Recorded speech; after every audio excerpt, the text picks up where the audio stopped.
ವೀಕ್ಷಕರೆಲ್ಲರಿಗೂ ಶುಕ್ರನ ರಾಶಿ ಪರಿವರ್ತನೆ ವಿಶೇಷ ಕಾರ್ಯಕ್ರಮಕ್ಕೆ ಸ್ವಾಗತ. ವೀಕ್ಷಕರೇ, ವೈದಿಕ ಜ್ಯೋತಿಷ್ಯದಲ್ಲಿ ಗುರುವಿನ ನಂತರ ಶುಕ್ರವನ್ನು ಎರಡನೇ ಅತ್ಯಂತ ಮಂಗಳಕರ ಗ್ರಹವೆಂದು ಪರಿಗಣಿಸಲಾಗಿದೆ. ಈ ಗ್ರಹವು ವಿಶ್ವದಲ್ಲಿ ವಾಸಿಸುವ ಎಲ್ಲಾ ಜೀವಿಗಳಿಗೆ ಯಾವಾಗಲೂ ದಯೆ ತೋರುವುದು ಎಂದು ನಂಬಲಾಗಿದೆ. ನವಗ್ರಹಗಳಲ್ಲಿ ಒಂದಾದ ಶುಕ್ರನನ್ನು ಅದೃಷ್ಟದ ಗ್ರಹ ಕರೆಯಲಾಗುತ್ತದೆ. ಜನ್ಮ ಕುಂಡಲಿಯಲ್ಲಿನ ಪ್ರೇಮ ಸಂಬಂಧಗಳ ಲೆಕ್ಕಾಚಾರ ಮಾಡುವಾಗ ಈ ಗ್ರಹವನ್ನು ಪರಿಗಣನೆಗೆ ತೆಗೆದುಕೊಳ್ಳಲಾಗುವುದು. ಆದ್ದರಿಂದ ಶುಕ್ರ ಸಂಚಾರ ಜ್ಯೋತಿಷ್ಯದಲ್ಲಿ ಪ್ರಾಮುಖ್ಯತೆ ಪಡೆದಿದೆ. ಶುಕ್ರವು ಆನಂದ ಮತ್ತು ಸೌಂದರ್ಯದ ಆಕರ್ಷಣೀಯ ಗ್ರಹವಾಗಿದೆ. ಶುಕ್ರ ಗ್ರಹವು ವೃಷಭ ಮತ್ತು ತುಲಾ ರಾಶಿಗಳ ಅಧಿಪತಿಯಾಗಿದೆ ಮತ್ತು ಇದು ವಿಶೇಷವಾಗಿ 7ನೇ ಮನೆಯ ಮೇಲೆ ಪರಿಣಾಮ ಬೀರುತ್ತದೆ. ಕಾಲಪುರುಷ ಕುಂಡಲಿಯ ಪ್ರಕಾರ ಈ ಮನೆಯು ನಮ್ಮ ಜೀವನದಲ್ಲಿ ಮದುವೆ, ಜೀವನ ಸಂಗಾತಿ ಇತ್ಯಾದಿಗಳನ್ನು ಪ್ರತಿನಿಧಿಸುತ್ತದೆ. ಆದ್ದರಿಂದ ಈ ಭಾಗಗಳಿಗೆ ಹೆಚ್ಚಿನ ಪ್ರಾಮುಖ್ಯತೆಯನ್ನು ನೀಡಲಾಗುತ್ತದೆ. ವಿಶೇಷವಾಗಿ ಜೀವನದ ಇತರ ಸಂಗತಿಗಳಿಗಿಂತ ಹೆಚ್ಚಾಗಿ ಅವುಗಳನ್ನು ವ್ಯಕ್ತಿಯ ಭೌತಿಕ ಸಂತೋಷಗಳಿಗೆ ಸಂಬಂಧಿಸಿದೆ ಎಂದು ಪರಿಗಣಿಸಬಹುದು. ವೈದಿಕ ಜ್ಯೋತಿಷ್ಯ ಶಾಸ್ತ್ರದ ಪ್ರಕಾರ ಯಾವುದೇ ವ್ಯಕ್ತಿಯು ತನ್ನ ಜಾತಕದಲ್ಲಿ ಶುಕ್ರನ ಬಲವಾದ ಸ್ಥಾನವನ್ನು ಹೊಂದಿದ್ದಾನೆ, ಅವನ ಅಥವಾ ಅವಳ ಜೀವನದಲ್ಲಿ ಎಲ್ಲಾ ರೀತಿಯ ಐಷಾರಾಮಿ ಮತ್ತು ಭೌತಿಕ ವಸ್ತುಗಳ ಸಂತೋಷಗಳನ್ನು ಅನುಭವಿಸುತ್ತಾನೆ ಮತ್ತು ಪಡೆಯುತ್ತಾನೆ.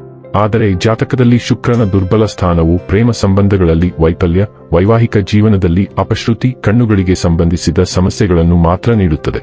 ಕರ್ಕ ರಾಶಿಯಲ್ಲಿ ಶುಕ್ರ ಚಲನೆ ವರ್ಷ 2024ರ ಜುಲೈ ತಿಂಗಳಿನ 07ನೇ ತಾರೀಕಿನ ದಿನ ಸಂಭವಿಸುತ್ತದೆ. ಅದರ ನಂತರ ಶುಕ್ರನು ಜುಲೈ ತಿಂಗಳಿನ 11ನೇ ತಾರೀಕಿನ ದಿನ ಕರ್ಕ ರಾಶಿಯಲ್ಲಿ ಉದಯಿಸುತ್ತದೆ. ನಂತರ ಜುಲೈ ತಿಂಗಳಿನ 31ನೇ ತಾರೀಕಿನ ದಿನ ಶುಕ್ರ ಸಿಂಹರಾಶಿಗೆ ಚಲಿಸುತ್ತದೆ. ಹೀಗೆ ಶುಕ್ರ ಒಂದೇ ತಿಂಗಳಲ್ಲಿ 2 ಬಾರಿ ಬೇರೆ ಬೇರೆ ರಾಶಿಗಳಲ್ಲಿ ಚಲಿಸುತ್ತದೆ. ಕರ್ಕ ರಾಶಿಯಲ್ಲಿ ಶುಕ್ರನ ಸಂಕ್ರಮವು ಎಲ್ಲಾ ಸ್ಥಳೀಯರ ಜೀವನದ ಮೇಲೆ ಒಂದು ರೀತಿಯಲ್ಲಿ ಅಥವಾ ಇನ್ನೊಂದು ರೀತಿಯಲ್ಲಿ ಪರಿಣಾಮ ಬೀರಲಿದೆ. ಶುಕ್ರವು ಜುಲೈ 7ರಂದು ಕರ್ಕ ರಾಶಿಯನ್ನು ಪ್ರವೇಶಿಸುತ್ತದೆ.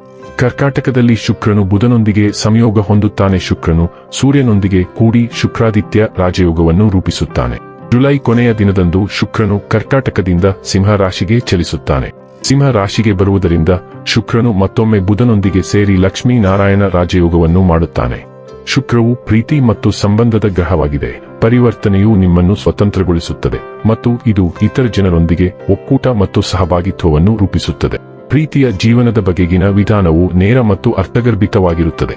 ಶುಕ್ರ ಪರಿವರ್ತನೆಯ ಪರಿಣಾಮವು ನಿಮ್ಮ ಪ್ರೀತಿಯ ಜೀವನವನ್ನು ಮಾತ್ರವಲ್ಲದೆ ಸಾಮಾನ್ಯವಾಗಿ ನಿಮ್ಮ ಸಂಬಂಧ, ಆರ್ಥಿಕ ಸ್ಥಿತಿ ಮತ್ತು ಹಣದ ಮೇಲೆ ಪ್ರಭಾವ ಬೀರುತ್ತದೆ. ಪರಿಣಾಮಗಳು ಜಾತಕದಲ್ಲಿ ಶುಕ್ರ ಸಾಗಣೆಯ ಮೇಲೆ ಆಧಾರಿತವಾಗಿದೆ. ಬ್ರಹ್ಮಾಂಡವು ಯಾವಾಗಲೂ ಋಣಾತ್ಮಕವಾಗಿರುತ್ತದೆ.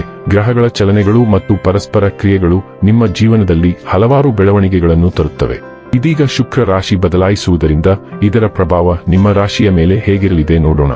ಹಾಗಾದರೆ ಬನ್ನಿ, ಇಲ್ಲಿ ಶುಕ್ರನ ಕರ್ಕ ರಾಶಿಯಲ್ಲಿ ಈ ಗೋಚರ ಇಲ್ಲಿ ಪ್ರತ್ಯೇಕವಾಗಿ ಮಕರ ರಾಶಿಯ ಜಾತಕದ ಪಾಲಿಗೆ ಹೇಗೆ ಸಾಬೀತಾಗಲಿದೆ, ಯಾವೆಲ್ಲ ಫಲಗಳು ಇಲ್ಲಿ ನಿಮಗೆ ಲಭಿಸಲಿವೆ ಮತ್ತು ಯಾವ ವಿಷಯವಾಗಿ ಇಲ್ಲಿ ನೀವು ವಿಶೇಷ ಎಚ್ಚರಿಕೆ ಹೊಂದಿರಬೇಕು ಅನ್ನೋದನ್ನ ನೋಡೋಣ. ವಿಡಿಯೋ ಪ್ರಾರಂಭಿಸುವುದಕ್ಕೂ ಮುನ್ನ ಎಂದಿನಂತೆ ನಮ್ಮ ವಿನಂತಿ ಎಂದರೆ, ನೀವಿನ್ನೂ ನಮ್ಮ ಚಾನೆಲ್ ಅನ್ನು ಸಬ್ಸ್ಕ್ರೈಬ್ ಮಾಡಿಲ್ಲವೆಂದರೆ ದಯವಿಟ್ಟು ಈಗಲೇ ನಮ್ಮ ಚಾನೆಲ್ ಅನ್ನು ಸಬ್ಸ್ಕ್ರೈಬ್ ಮಾಡಿ. ಹಾಗೆ ನಿರಂತರ ವಿಡಿಯೋ ಅಪ್ಡೇಟ್ಸ್ಗಳಿಗಾಗಿ ತಪ್ಪದೇ ಪಕ್ಕದ ಬೆಲ್ ಐಕಾನ್ ಬಟನ್ ಕೂಡ ಕ್ಲಿಕ್ ಮಾಡಿ. ವೀಕ್ಷಕರೇ, ಮಕರ ರಾಶಿಯವರಿಗೆ ಶುಕ್ರವು 5ನೇ ಮತ್ತು 10ನೇ ಮನೆಗಳನ್ನು ಆಳುತ್ತದೆ ಮತ್ತು ಪ್ರಸ್ತುತ 7ನೇ ಮನೆಗೆ ಸಾಗುತ್ತಿದೆ. ಕರ್ಕಾಟಕದಲ್ಲಿ ಈ ಶುಕ್ರ ಸಂಕ್ರಮವು ನಿಮಗೆ ಹೊಸ ಸ್ನೇಹಿತರನ್ನು ಮಾಡಲು, ಆಧ್ಯಾತ್ಮಿಕ ಅನ್ವೇಷಣೆಗಳಲ್ಲಿ ಆಸಕ್ತಿಯನ್ನು ಬೆಳೆಸಲು ಮತ್ತು ನಿಮ್ಮ ಕೆಲಸದಲ್ಲಿ ಲಾಭವನ್ನು ಸಾಧಿಸಲು ಸಹಾಯ ಮಾಡುತ್ತದೆ.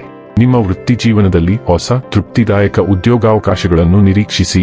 ಪ್ರಗುತ್ತಿಗೆ ಮೂಲಕ ವ್ಯಾಪಾರದಲ್ಲಿ ಉತ್ತಮ ಲಾಭವನ್ನು ನಿರೀಕ್ಷಿಸಿ.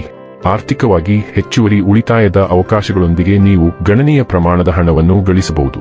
ಸಂಬಂಧಗಳಲ್ಲಿ ಭಿನ್ನಾಭಿಪ್ರಾಯಗಳಿಂದಾಗಿ ನಿಮ್ಮ ಜೀವನ ಸಂಗಾತಿಯೊಂದಿಗೆ ನೀವು ಜೋರಾದ ವಾದಗಳನ್ನು ಅನುಭವಿಸಬಹುದು. ಆರೋಗ್ಯದ ದೃಷ್ಟಿಯಿಂದ ನಿಮ್ಮ ತಂದೆಯ ಆರೋಗ್ಯಕ್ಕಾಗಿ ನೀವು ಹೆಚ್ಚಿನ ಹಣವನ್ನು ಖರ್ಚು ಮಾಡಬೇಕಾಗಬಹುದು. ಮಕರ ರಾಶಿಯವರಿಗೆ ಶುಕ್ರನ ದ್ವಿಸಂಕ್ರಮಣದಿಂದ ಹೆಚ್ಚಿನ ಲಾಭವಾಗುತ್ತದೆ. ಈ ಸಮಯದಲ್ಲಿ ಆರ್ಥಿಕ ಸಮಸ್ಯೆಗಳು ನಿಮ್ಮ ಜೀವನದಿಂದ ದೂರವಾಗುತ್ತವೆ. ನಿಮ್ಮ ವ್ಯವಹಾರವು ಸಹ ಉತ್ತಮವಾಗಿ ನಡೆಯುತ್ತದೆ. ನಿಮ್ಮ ಉದ್ಯೋಗದಲ್ಲಿ ನಿಮಗೆ ಸಂಬಳ ಹೆಚ್ಚಳ ಮತ್ತು ಬಡ್ತಿಯ ಸಾಧ್ಯತೆಗಳು ಇವೆ. ಈ ಸಮಯದಲ್ಲಿ ನಿಮ್ಮ ಮನಸ್ಸು ಧಾರ್ಮಿಕ ಕಾರ್ಯದಲ್ಲಿ ತೊಡಗಿರುತ್ತದೆ. ಮನೆಯಲ್ಲಿ ಶುಭ ಮಂಗಳಕರ ಕಾರ್ಯಕ್ರಮ ನಡೆಯುವ ಸಾಧ್ಯತೆ ಇದೆ. ಚಿನ್ನ ಮತ್ತು ಬೆಳ್ಳಿಯ ಆಭರಣಗಳನ್ನು ಖರೀದಿಸುವಿರಿ. ನಿಮಗೆ ಬರಬೇಕಾದ ಬಾಕಿ ಹಣ ವಸೂಲಿಯಾಗಲಿದ್ದು ವ್ಯವಹಾರದಲ್ಲಿ ಉತ್ತಮ ಪ್ರಗತಿ ಕಂಡುಬರಲಿದೆ.